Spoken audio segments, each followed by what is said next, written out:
Um, Thank you, everybody. I hope you can hear me. Sue, let me know if you can hear me. Yep, Great. we can hear you. Thank you. Thank you for joining us for the first round of annual reporting training.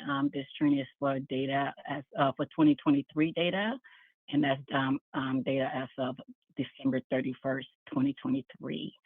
As many of you guys know, jurisdictions are required to submit an annual report for the prior calendar year, and the annual report collects expanded transactions. So just to clarify, those are actual transactions that have gone out to small businesses via a loan or investment. In the reporting guidance, it said the due date is March 31st. Just because March 31st falls on a Sunday, the actual reporting due date will be April 1st, and Sue Chang will go through that. Our goal today is to just go through the template. We have completed the template, so Sue will provide an overview of the annual report in the portal, and the layout of the portal. Grace will walk us through the updated template and give you some samples of transactions, how to complete each tab, supporting transaction, and Jay will demo how to access and upload your template in the reporting portal. And reporting portal, we're using the same portal as the quarterly reports and the annual and the disbursement process. So that's the reporting portal that hosts the annual, and that's something from last year. There's some slight updates in this year, but Sue will walk you through those changes. We will have another round of training an invite should have already gone out. So please share that with your other members that are maybe important to be in this training. So our next round of training will be on February 29th at the same time, 4 p.m. In that session, we will dig in a little bit more on the annual reporting template, give you some example how to properly complete each transaction type. So please let us know if you have not received that invite yet. We will spend some time at the end of this, hopefully, to address questions. But again, please put those in the chat. And if you do have questions that we want us to provide responses on, please send them via our mailbox. I think Raisa will put that in the chat. We just ask you to please include your outreach manager. I'm going to turn it over to Sue. Again, she will go over she'll provide an overview of annual reporting. Grace Mahaffey will provide a demo of the template, and Jay Flowers will walk us through the portal. So I'll stop talking, and just as a clarification, the portal will open sometime early February, and Sue, and of course, will provide more detail on that. So I'll stop talking. The floor is yours. Thank you, everybody, for joining us, and thank you, Sue. Thank you, Mayma. Okay, so we will be sharing the presentation with all attendees after this presentation, so no need to take notes on what you see on these slides. With that, let's get started with the first slide on what is annual reporting. The SSBCI Capital Program Reporting Guidance states that each jurisdiction must submit an annual report for each calendar year by March 31st of the following year. For annual reporting, jurisdictions will need to provide information about providers and approved programs, as well as transaction level data for each SSBCI supported loan or investment, including characteristics about small business borrower or investee, the purpose of the loan or investment, information about private financing, and loan or investment performance. To facilitate jurisdictions meeting the reporting requirements, we created a customized annual reporting template for each jurisdiction to submit in the reporting portal. We will cover the reporting portal later in the training. The customized template will include pre-populated data, such as the approved program name and program type for all jurisdictions.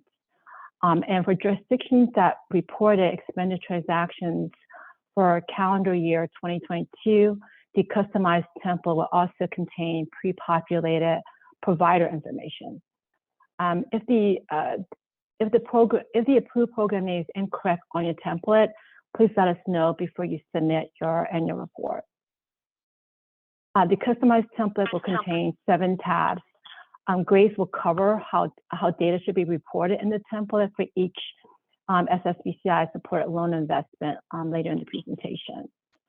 Additionally, jurisdictions must also provide a concise narrative for each active program along with your completed annual report. We will cover the annual report narrative later in the presentation. Okay, moving to the next slide on who needs to submit an annual report. Annual report is required for all jurisdictions that sign the allocation agreement on or before December 31st, 2023. One thing to keep in mind that differentiates the annual report from the quarterly is that the annual focuses on only expended transaction, whereas for quarterly, you're reporting expended, obligated, or transfer, also known as, we call it EOT. If a jurisdiction has expended transaction in 2023, you must submit an annual report. Transactions are considered expended in calendar year 2023 if SSBCI funds were dispersed to a borrower or investee by December 31st. And if jurisdictions do not have expanded transaction in calendar year 2023, the jurisdictions still need to acknowledge in Section 3 of the portal that there are no transactions to report in order to fulfill the annual reporting requirement. Okay, moving to the next slide on when our annual reports due to Treasury. Annual reports must be submitted by March 31st of the following year, as you can see on the table. And as Mehmet alluded in her intro, that since the deadline for this reporting year falls on a Sunday, Treasury will accept annual reports submitted by Monday, April 1st. The customized annual report templates will be available for download by next Tuesday, February 6th. If this date change, we will communicate the updated date through your outreach managers. The portal will open for submissions starting on March 1st and it will close on April 1st. We will also send out email reminders to all participating jurisdictions at the beginning of the submission window, and we'll send additional reminders prior to the submission deadline. Before we move to the next slide, since I know I've been throwing out a lot of dates here, so I just want to recap. The customized template will be available should be available to download by February 6th. That means that before this date, there'll be no template available for jurisdictions to download. And let's say you download the template on February 6th and you complete the template by February 20th, you will not be able to upload the completed template or your narrative by March 1st, the beginning of the submission window. The last day to submit the completed template is April 1st.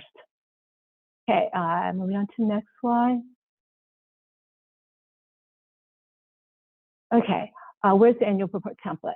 You can find the customized annual report template in the SSBCI reporting portal. This is the same portal where you submit your application and quarterly report. The annual report template must be submitted through the portal to meet the annual reporting requirements. Once you complete the template, jurisdiction upload, certify, and submit the completed report within the submission window. Okay, moving on to the next slide. Okay, so the annual report portal. So looking for you, Jay will demo the submission process in the portal in detail later. This slide is to provide a quick preview of the portal for the annual submission. The layout is similar to the quarterly report, however, there are 5 sections. Section 1 is the user instruction. Section 2 is the participating jurisdiction information. Section 3 is where you would download the template, upload the completed annual report, or provide a negative response if you do not have expended transaction for calendar year 2023. Section 4 is a new section in the portal for the annual report narrative. I will provide an overview on my next slide. Section 5 is the last section of the annual report portal where you will certify and submit. Also in Section 5 is where if jurisdictions upload the wrong annual report during the submission window or realizes the additional change needs to be made to the template, you will have an an opportunity to unsubmit your annual report template in the portal. Keep in mind, this only applies during the submission window. After the submission deadline, the unsubmit button will no longer be available. And Jay will go over that process later as well. Moving on to the next slide on annual report narrative. Okay, jurisdiction must provide a narrative for each of your active approved program along with your completed annual report. Jurisdiction should utilize the narrative to provide updates on the progress of your approved program and highlight future successes anticipated as these programs continue to provide capital access for capital, for small businesses. Jurisdictions that provide negative response in Section 3 will not need to upload a narrative. Please take the time to read what's included in the narrative, which are listed here, and also in the portal. Okay, we're on to my last slide before Grace takes over, is accessing the annual report. There are different levels of access based on your assigned role in the portal. Jay will be going over the different level of access in his demonstration later, but we wanted to highlight the different levels here. The account administrator role is the most restrictive role. This user can only view and download the template. The next level is account point of contact or POC role. This user is able to view and download the template, but this user can upload a completed report. Lastly, the authorized representative role can view, download the template, upload a completed report, and is the only user who can certify and submit. If the user does not have an authorized representative role, an error message will appear, preventing the user from submitting the report. I will now pass over to Grace, who will go over how to complete the template. Thank you.